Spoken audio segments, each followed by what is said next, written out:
A palavra expiação pode ser a palavra mais importante em toda a Bíblia, porque seu verdadeiro significado é reconciliação. Algo deu tragicamente errado neste universo. O que já esteve em harmonia, paz e unidade foi separado tão completamente que parece totalmente impossível para sempre unir novamente. Mas é exatamente isso que a palavra expiação significa: unir o que foi quebrado.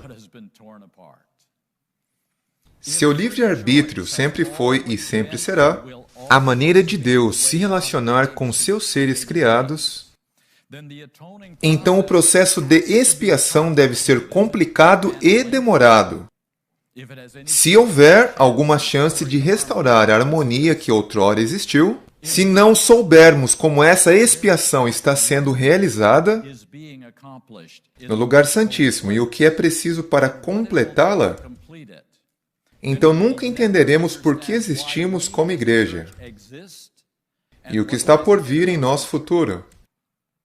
Isso poderia muito bem ser o assunto bíblico mais importante, para compreendermos tão completamente quanto humanamente possível. Agora, se temos alguma esperança de entender como esse drama vai acabar, devemos entender como tudo começou. Então temos que voltar para o início. O maior julgamento na história estava se formando. Vamos para o momento em que o mais majestoso ser que Deus já havia criado estava em processo contra seu Criador. E lembre-se, Lúcifer era o general de 5 estrelas das hostes celestes. Primeiros Escritos 1:4-5. Mas quando Deus disse a seu filho, façamos o homem à nossa imagem, Satanás teve ciúmes de Jesus. Ele desejava ser consultado sobre a formação do homem, e porque não o foi, encheu-se de inveja, ciúmes e ódio. Então essa ruptura do harmonioso universo de Deus começou, acredite ou não, sobre os planos de Deus para criar eu e você. A acusação específica de Lúcifer era que Deus não o incluiu na comissão de planejamento, e ele merecia estar lá. Aparentemente, o trabalho que Cristo e Lúcifer fizeram no céu era tão idêntico que Lúcifer não viu real diferença entre ele e Cristo. Ele poderia muito bem estar lá. Para conter essa rebelião, o Pai convocou uma assembleia com todas as hostes celestiais e deixou absolutamente claro que seu Filho, desde toda a eternidade, havia sido um com ele em onipresença, onisciência, poder e autoridade. Aparentemente, até no céu os anjos não entenderam completamente a relação exata entre Pai, Filho e Espírito Santo. Para que Deus pudesse deixar isso bem claro nesse momento, não poderia haver nenhuma dúvida. Até esse ponto, Lúcifer estava levantando algumas questões legais. Mas foi nesse momento que a rebelião começou. E o universo estava sendo dilacerado. História da Redenção, página 17 e 18. Satanás ousadamente fez saber sua insatisfação por ter sido Cristo preferido a ele. Permaneceu orgulhoso, instando que devia ser igual a Deus, e introduzido a conferenciar com o Pai e entender seus propósitos. Deus informou a Satanás que apenas a seu filho ele revelaria seus propósitos secretos, e que requeria de toda a família celestial, mesmo Satanás, que lhe rendesse implícita e inquestionável obediência. Então Satanás exultantemente apontou aos seus simpatizantes, que compreendiam quase a metade de todos os anjos, e exclamou: estes estão comigo. Expulsarás também a estes e deixarás tal vazio no céu? E neste momento que as Escrituras retratam o que aconteceu no céu, no livro de Isaías 14, 13 e 14, porque tu tens dito em teu coração, eu ascenderei em direção ao céu. Eu exaltarei meu trono acima das estrelas de Deus. Eu também sentarei sobre o monte da congregação, nos lados do norte. Eu ascenderei acima das alturas das nuvens. Eu serei semelhante ao Altíssimo. Agora, o que aconteceu depois é extremamente importante para entender o plano de expiação de Deus. Primeiros Escritos, página 146. Depois que Satanás e os que caíram com ele foram expulsos do céu, e tendo compreendido que perdera para sempre toda a sua pureza e glória, ele arrependeu-se e desejou ser reintegrado no céu. Tanto ele como seus seguidores choraram e imploraram para serem de novo recebidos no favor de Deus.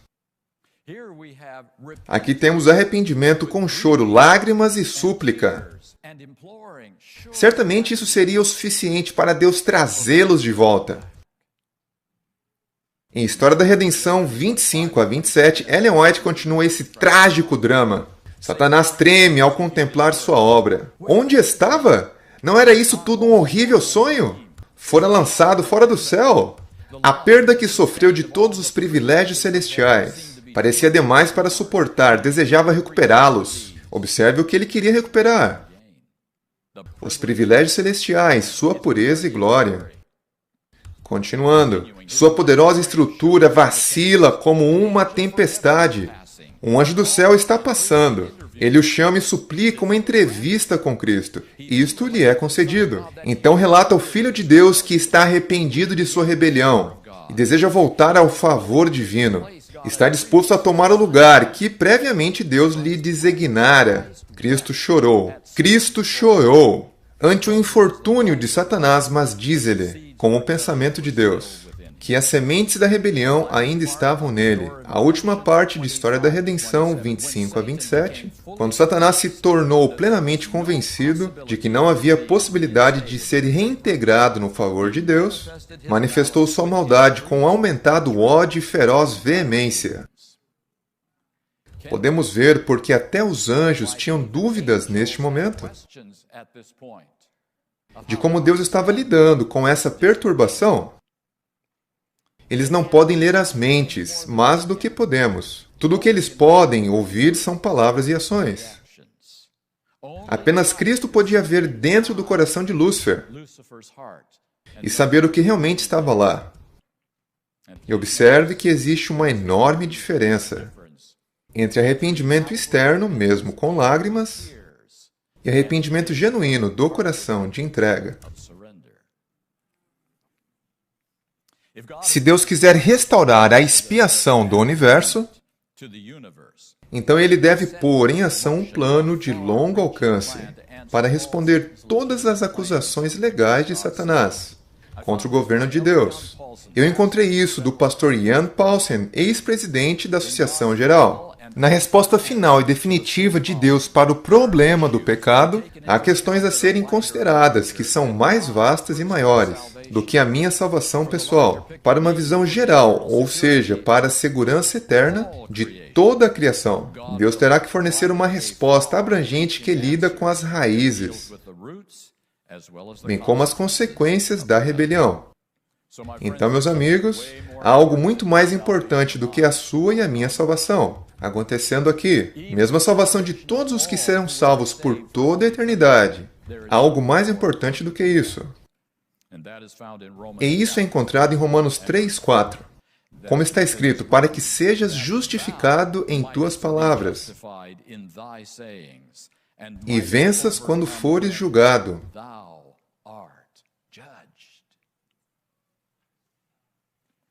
Patriarcas e Profetas 68. Mas o plano da redenção tinha um propósito ainda mais vasto e profundo do que a salvação do homem.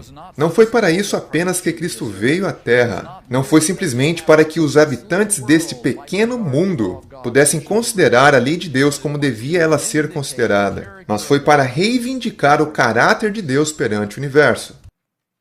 Agora, uma das acusações de Satanás era muito válida e exige ainda hoje uma resposta clara. Nós a encontramos em Testemunhos, volume 5, página 474. O povo de Deus tem sido em muitos aspectos muito faltoso. Satanás possui um exato conhecimento dos pecados que ele os tentou a cometerem e apresenta esses pecados como exageradamente graves, declarando: há de Deus banir-me e aos meus anjos de sua presença? E contudo recompensar os que são culpados dos mesmos pecados? Não podes, ó Senhor, isso fazer com justiça. Teu trono não se achará baseado em justiça e juízo. Em Profetas e Reis, página 588, ele pronuncia-os como tão dignos quanto ele mesmo, de exclusão do favor de Deus. São estes, ele diz, o povo que deve tomar o meu lugar no céu?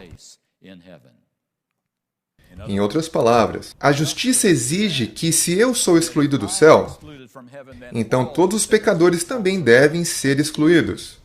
Mas se o Senhor pode perdoá-los pelas mesmas coisas que eu fiz,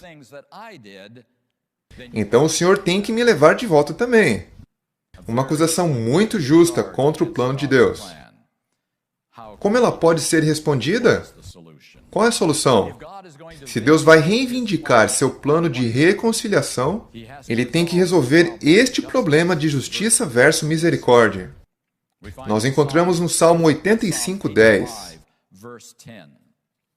A misericórdia e a verdade se encontraram juntas. A justiça e a paz se beijaram. Então Deus toma a iniciativa nesta guerra toda. Nós a encontramos em Gênesis 3:15. E eu colocarei inimizade entre ti e a mulher, entre a tua semente e a sua semente. Ela ferirá a tua cabeça, e tu lhe ferirás o calcanhar. Esta foi a primeira promessa de reconciliação. Nosso primeiro registro bíblico. Nas tentativas de Satanás de destronar Deus, seus próprios esforços o destruiu. É isso que essa promessa está dizendo. O contra-ataque de Deus é visto mais claramente em Filipenses 2:6-8. Que, sendo em forma de Deus, não teve por usurpação ser igual a Deus, mas fez-se sem reputação, tomando sobre si a forma de um servo, fazendo-se semelhante aos homens, e achado na forma de homem, humilhou-se a si mesmo, sendo obediente até a morte de cruz. Veja que a resposta de Deus às acusações de Satanás não seria força arbitrária, mas se humilhando, tomando a mesma forma humana daqueles que têm que viver sobre o governo de Satanás constantemente, você e eu, permitindo Satanás atacar Jesus Cristo, seu Filho, da mesma maneira que ele ataca todos nós. A evidência suprema da diferença entre o caminho de Deus e o caminho de Satanás, nós encontramos em João 12:31 e 32. Agora é o juízo deste mundo, agora será expulso o príncipe deste mundo. E eu, quando for levantado da terra, todos os homens atrairei a mim. Observe que o caminho de Deus não é rebatendo ou forçando, mas atraindo. Deus se humilha ao nosso nível de reação e pensamento. E permite Satanás fazer tudo o que ele puder para difamar o caminho de Deus. Liberdade total. Lucas 10:18. E ele disse-lhes: Eu vi Satanás cair como um relâmpago do céu. Depois de viver uma vida de total obediência a Deus, apesar da tentativa de fazer com que Cristo se rebele uma só vez, Satanás então se encarrega de destruir a vida de seu Criador. E o universo assiste tudo. Hebreus 4:15-16. Porque não temos um sumo sacerdote que não possa ser tocado com o sentimento de nossas fraquezas, porém um que em todos os pontos foi tentado, assim como nós, porém sem pecado. Portanto, acheguemo-nos confiantemente ao trono da graça, para que possamos obter misericórdia e achar graça e auxílio em tempo de necessidade. Veja que a vida e morte de Cristo foi simplesmente uma revelação da lei de Deus como ela era realmente, não da maneira como Satanás havia retratado. A lei do amor abnegado. O Calvário estava simplesmente revelando a lei de Deus. Esta é uma citação extraordinária. Mensagens Escolhidas, volume 1, página 212. A lei de Jeová é a árvore. O Evangelho são as perfumosas flores e os frutos que ela produz. A justiça de Deus e sua equidade são a base de tudo o que ele faz. E seu fruto é expiação. Reunir novamente. Deus refuta a mentira de Satanás, de que a justiça e a misericórdia não podem coexistir em harmonia. Cristo mostrou que os pecadores poderiam, com segurança, serem levados para o céu não apenas por serem perdoados, mas desenvolvendo um caráter que refletisse o próprio caráter de Deus. Esta é a fase do sacrifício do plano de expiação. É o coração de todo o plano de Deus para restaurar a harmonia deste universo novamente. Entendemos completamente? Quão importante é essa fase da expiação? Signs of the Times, 30 de dezembro de 1889. A morte de Cristo na cruz garantiu a destruição daquele que tem o poder da morte. Não haverá perigo de outra rebelião no universo de Deus. É através da eficácia da cruz que os anjos do céu são protegidos da apostasia. Sem a cruz, eles não seriam mais seguros contra o mal do que eram os anjos antes da queda de Satanás. A perfeição angélica falhou no céu. Todos os que desejam segurança na terra e céu devem olhar para o Cordeiro de Deus, o plano da salvação, tornando manifestos a justiça e o amor de Deus. Provê uma eterna salvaguarda contra a deserção nos mundos não caídos. Nós não compreendemos o valor da expiação. Se o fizéssemos, falaríamos mais acerca dela. Mas agora, se Deus garantiu a destruição de Satanás e do pecado pelo sacrifício de Cristo, por que Ele não acabou todo o processo naquele momento? Por que Ele não acabou com a agonia do pecado neste planeta? Por que Ele permitiu que o governo de Satanás continuasse por mais 2000 anos? O Desejado de Todas as Nações, página 761. Todavia, Satanás não foi então destruído. Os anjos não perceberam nem mesmo aí tudo quanto se achava envolvido no grande conflito. Os princípios em jogo deviam ser mais plenamente revelados, e por amor do homem devia continuar a existência de Satanás. O homem, bem como os anjos, devia ver o contraste entre o príncipe da luz e o das trevas. Cumpria-lhes escolher a quem servir. Se há uma coisa que precisamos nos lembrar continuamente é que o caminho de Deus nunca é aleatório. Ele não faz as coisas por acaso, ele nunca pega de surpresa. Se houve 2000 anos de atraso, deve haver uma boa razão para isso. Ele não está simplesmente olhando para o relógio. Tem de ser parte de seu plano restaurar este universo e garantir que o pecado nunca mais se levantará outra vez, por toda a eternidade. Veja que na cruz, nem todas as acusações de Satanás foram totalmente refutadas. Nem tudo foi respondido. Os anjos tinham algumas dúvidas. O ser humano certamente não entendeu claramente a diferença entre a misericórdia de Cristo e os caminhos de Satanás. Mais evidências tiveram que ser implementadas. Então vamos para o próximo passo no plano da expiação. Vamos para Hebreus 4:14. Sabendo que temos um grande sumo sacerdote que adentrou os céus, Jesus, o Filho de Deus, retenhamos firmemente a nossa fé. Hebreus 6:20. Onde o precursor entrou por nós, o próprio Jesus, feito sumo sacerdote para sempre, segundo a ordem de Melquisedeque. Hebreus 8:6. Mas agora ele alcançou um ministério mais excelente, quanto também é o mediador de um melhor pacto, que foi estabelecido sobre melhores promessas. Hebreus 7:25. Portanto, ele também é capaz de salvar perfeitamente os que vêm a Deus por ele, pois vive sempre para interceder por eles. Então Jesus começa o próximo passo no plano de expiação. Como nosso sumo sacerdote, ele agora é capaz de perdoar legalmente os pecados do povo que deseja ter outra chance. Ele pode responder seus pedidos e dar-lhes esta segunda chance. Ele está aplicando os benefícios de seu sacrifício expiatório no Calvário. Mas ainda há uma acusação persistente de Satanás contra o plano de expiação de Deus. Uma acusação que surge em cada nova geração nascida no planeta Terra. Mensagem Escolhidas, volume 3, 136. Satanás, o anjo caído, declarara que nenhum homem podia guardar a lei de Deus depois da desobediência de Adão. Ele alegava que toda a raça humana estava sob seu domínio. Signs of the Times, 16 de janeiro de 1896. Satanás declarou que era impossível aos filhos e filhas de Adão guardarem a lei de Deus e, por isso, acusou Deus de falta de sabedoria e amor. Se não pudessem guardar a lei, então a falha estaria no legislador. Observe, a acusação de Satanás foi claramente direcionada, não apenas contra Adão e Eva no jardim perfeito, mas contra você e eu em um mundo amaldiçoado pelo pecado. Review and Herald, 9 de março de 1905. Ele veio a este mundo para provar ao universo que neste mundo de pecado, os seres humanos podem viver uma vida que Deus aprova. Satanás declarou que seres humanos não poderiam viver sem pecado. Você vê a acusação e a resposta?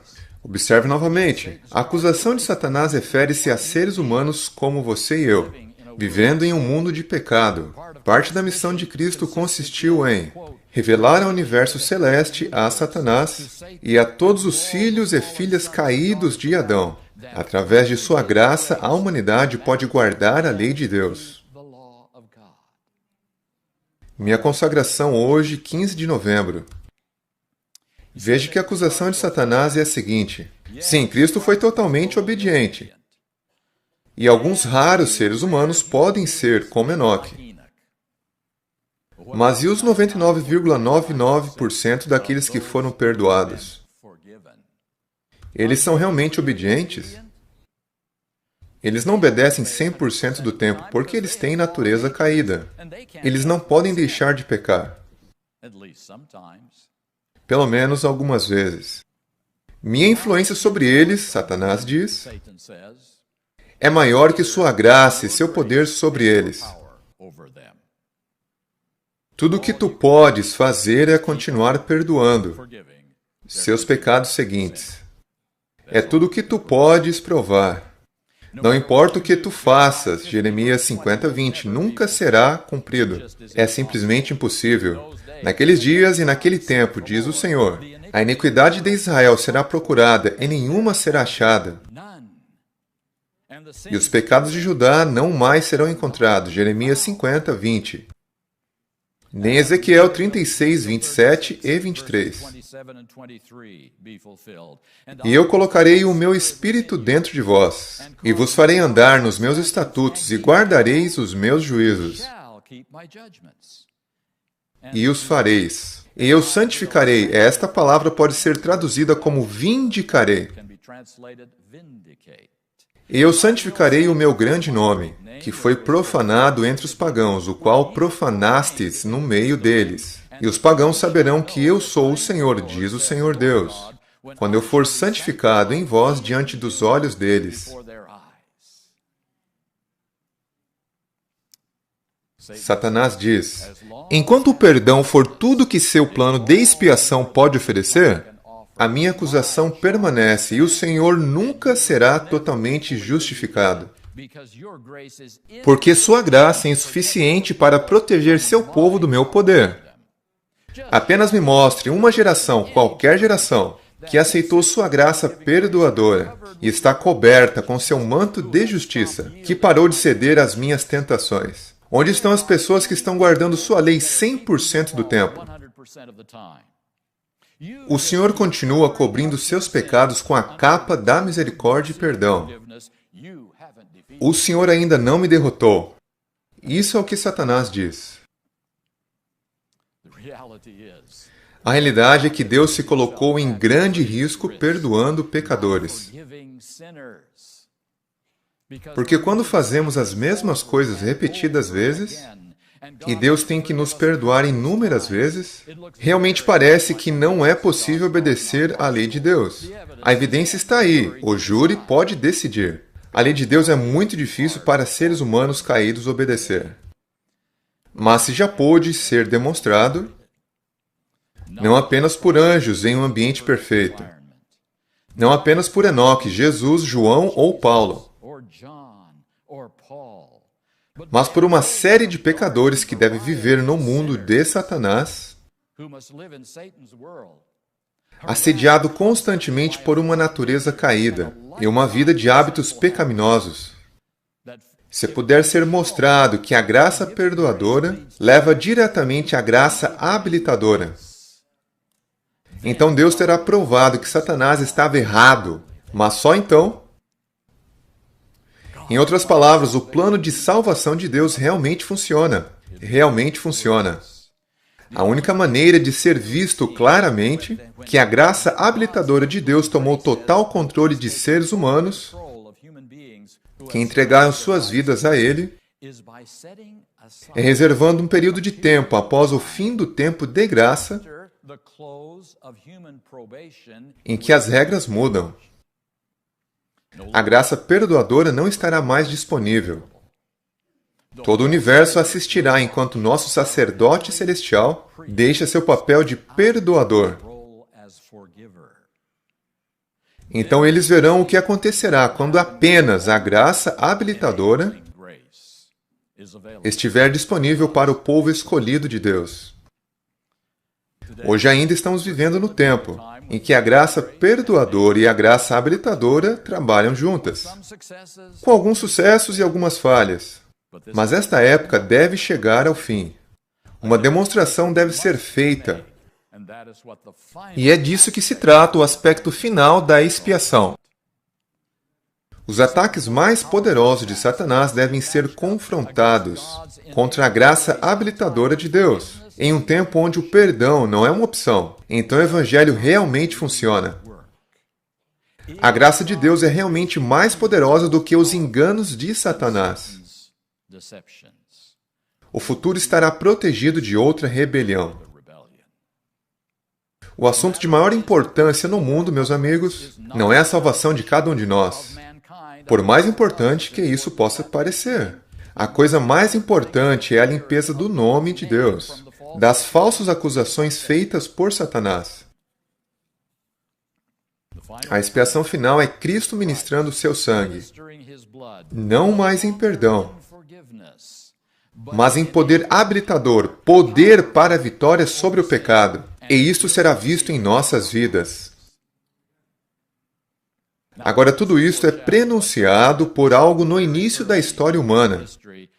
E esse é o dia da expiação no Antigo Testamento. Levítico 16:30.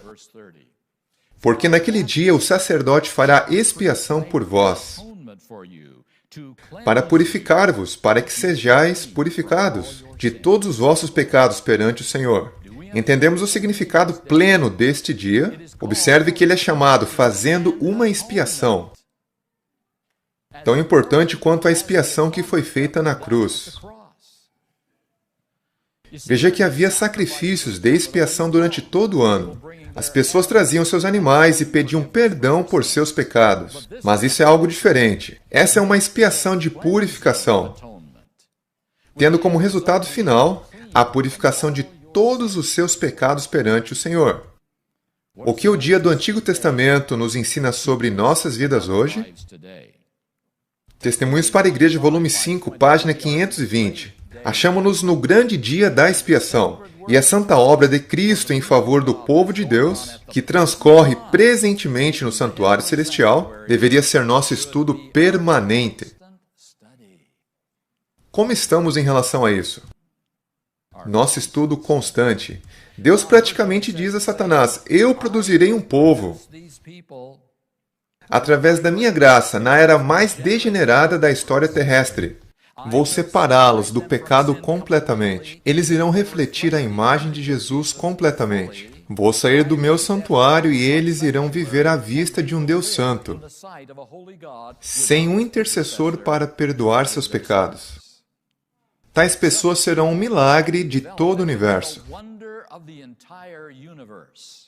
Através delas, Satanás será para sempre derrotado. E todas as perguntas que poderiam ser levantadas contra a lei de Deus e o poder da graça de Deus serão destruídas, serão respondidas. Nesse grupo especial que a Bíblia chama de 144 mil.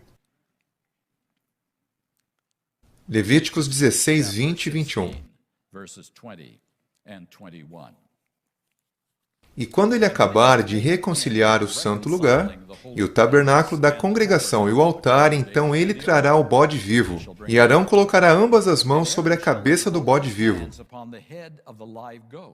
E confessará sobre ele todas as iniquidades dos filhos de Israel, e todas as suas transgressões em todos os seus pecados, e os colocará sobre a cabeça do bode e o enviará, pela mão de um homem apto para o deserto. Veja, depois da purificação e da conclusão dessa obra,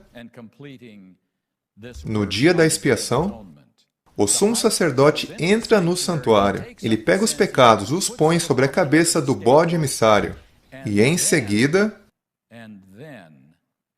um homem designado, alguém que é capaz e está preparado, levará esse bode emissário até o deserto. É muito improvável que este homem designado representa Cristo. Cristo é o sumo sacerdote. Cristo é o sacrifício. O bode vivo representa Cristo que é sacrificado.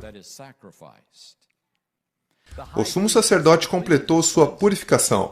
E agora, depois disso, um homem designado é escolhido dentre a congregação para fazer uma coisa: remover o bode emissário para sempre do acampamento de Israel e todos os seus pecados que ele carrega. Isso não tem nada a ver com a expiação para perdão ou graça. Isso é um trabalho que precisa ser feito. Eu acredito que é muito mais plausível que este homem designado representa os 144.000. Ellen White registra algo sobre esta cena dramática no ano de 1852. É encontrado na coleção Spalding Magan, página 2. Vi que a obra de Jesus no santuário em breve será terminada. E depois que sua obra terminar, ele virá para a porta do primeiro compartimento e confessará os pecados de Israel sobre a cabeça do bode emissário. Então, enquanto as pragas estão caindo, o bode emissário está sendo levado embora. Ele desenvolve uma grande luta para escapar, mas ele é segurado pela mão que o guia. Se ele pudesse efetuar sua fuga, Israel perderia suas vidas. Vi que levaria tempo para levar o bode emissário até a terra do esquecimento, após os pecados serem colocados em sua cabeça. Esta luta para escapar é a última tentativa de Satanás de provar que o plano de Deus não funciona. Se ele conseguir levar o povo selado de Deus a pecar, depois de Cristo completar sua obra de perdão após seu fim, então Israel perderia suas vidas. E lembre-se que Israel representa o povo fiel de Deus, que agora é chamado de 144.000. Perceba que leva algum tempo para Deus provar seu caso, após o bode emissário ser levado. Para provar o caso de Deus após o fechamento da porta da graça, o propósito do período após o fechamento da porta da graça é dar tempo suficiente para esta demonstração final. Sobre quem está falando a verdade? Deus afirma que sua graça e poder permitirão que toda uma geração viva sobre a terra sem pecar, ao mesmo tempo que Satanás traz seus maiores enganos e perseguição contra esse mesmo grupo de pessoas. Satanás afirma que Deus não pode livrar todo esse grupo do pecado. Isso é muito difícil, mesmo para Deus. Eles cederão só uma vez aos meus enganos, um ou dois deles. Quem está falando a verdade? Eu acho que o universo precisa saber quem está falando a verdade aqui. Sobre o poder de Deus e os enganos de Satanás. Aqui está um povo. Satanás tem toda a acusação de todo mundo. E todas as legiões do mal. Toda uma vanguarda se opõe a este povo de Deus no fim dos tempos. Mas ele é retido. É isso que diz a promessa. Se Satanás puder levar um dos 144.000 a pecar só uma vez, desafiar o caminho de Deus e voltar ao pecado novamente, ele triunfaria. Ele provaria que Deus mentiu. Aqui está um povo que, pela primeira vez na história da humanidade, viveram sobre esta terra e tiveram todos os seus pecados apagados, e foram selados por toda a eternidade. Deus pode dizer perante todo o universo: aqui está um povo que tem sido completamente separado do pecado. E ele diz: eu prometo que eles não voltarão ao pecado novamente. Eu prometo. É uma luta desesperada entre Jesus e Satanás. Na Terra foi uma luta entre Jesus e Satanás, pessoalmente.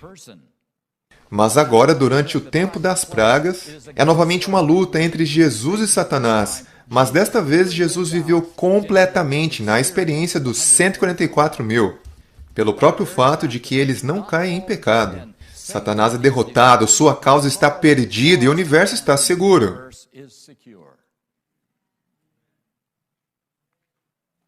Através da Bíblia, Deus torna muito claro que a defesa de seu nome é a coisa mais importante em toda essa história da Terra.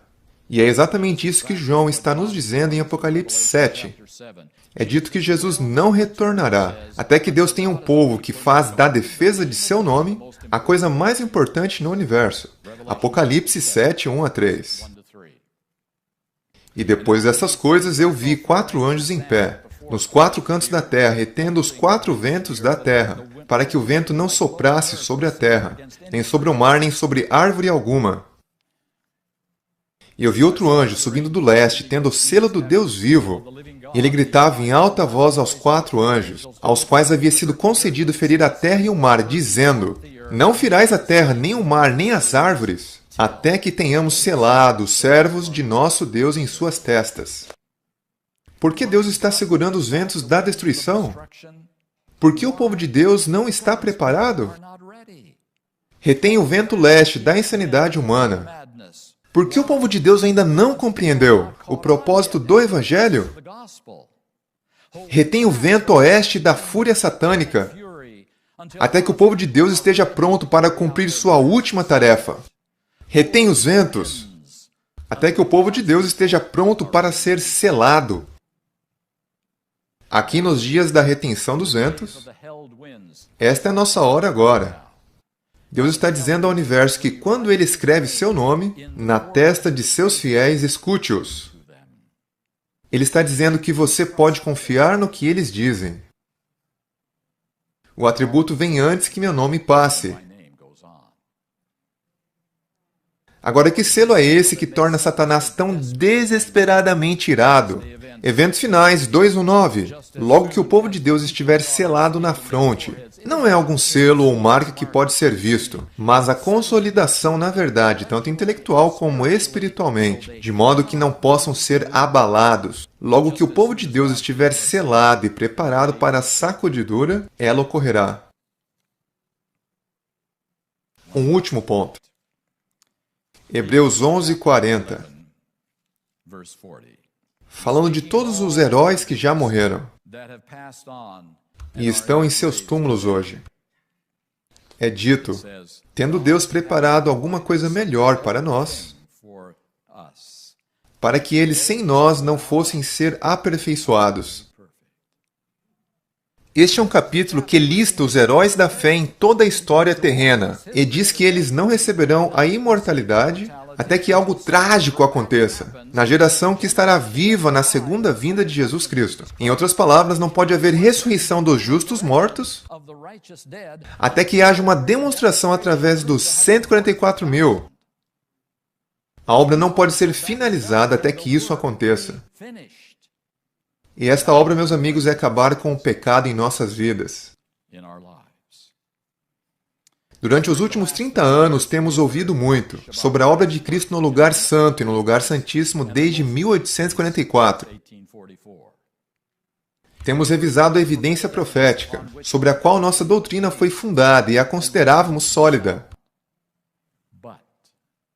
Mas tem havido um silêncio ensurdecedor sobre a obra de purificação em nossos corações, que corresponde à obra de purificação no santuário celestial.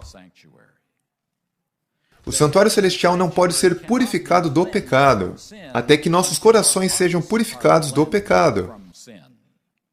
A grande purificação no santuário celestial de Deus não pode ser concluída até que a obra de expiação final seja concluída no seu e no meu coração. É somente quando a expiação final mostrar que Deus pode parar a corrente de pecados de nossos corações, que Deus pode remover justamente nosso registro de pecados do santuário celestial. A purificação dos pecados na minha vida será seguida pela purificação dos pecados no santuário celestial. Somente desta maneira pode as acusações de Satanás serem efetivamente refutadas. Ellen White coloca isso de maneira muito sucinta em Maranata 2:4-9. Deve haver uma purificação da alma aqui na terra, em harmonia com a purificação de Cristo do santuário no céu. Então, essa é a nossa hora. E este é o momento para nos certificarmos de que o pecado está sendo purificado de nossas vidas, porque nosso grande sumo sacerdote ainda está no céu, perdoando pecados. E Ele está purificando corações. E este é o momento para não jogarmos fora essa oportunidade, para mostrar como o governo de Deus realmente funciona, e que ele está sendo verdadeiramente reivindicado. O dia da expiação e a expiação final em que estamos vivendo é a razão de nossa existência como adventistas do sétimo dia. O nome de Deus está em risco até que Ele possa demonstrar que sua graça produzirá um povo que o amará completamente o tempo todo. Eles simplesmente o amam porque Ele os amou primeiro. E eles provarão de uma vez por todas que o amor sempre produz obediência. E pela primeira vez, esse amor e obediência estarão continuamente juntos. Satanás está lutando fortemente para remover esse conceito da mente de todos os adventistas do sétimo dia hoje. Porque se ele puder destruir esse conceito de nossas mentes, essa compreensão do que tem que acontecer, antes que o grande conflito possa chegar ao fim, ele pode anular o chamado de Deus para esse povo 150 anos atrás. E ele pode atrasar a vinda de Cristo muito mais. Ele está trabalhando fortemente nisso nesse momento. Vocês irão desafiar Satanás, meus amigos? Você fará a expiação final, o foco do seu estudo e do seu dia a dia? O centro de tudo que você faz daqui até aquele dia glorioso, quando Jesus voltar? Eu vou concluir esse estudo com o pensamento de quem Deus chamou para ajudá-lo a completar esta obra 120 anos atrás. Seu nome era A.T. Jones. O encerramento do mistério de Deus é o fim da obra do Evangelho. Tirar todo o vestígio de pecado e trazer justiça eterna.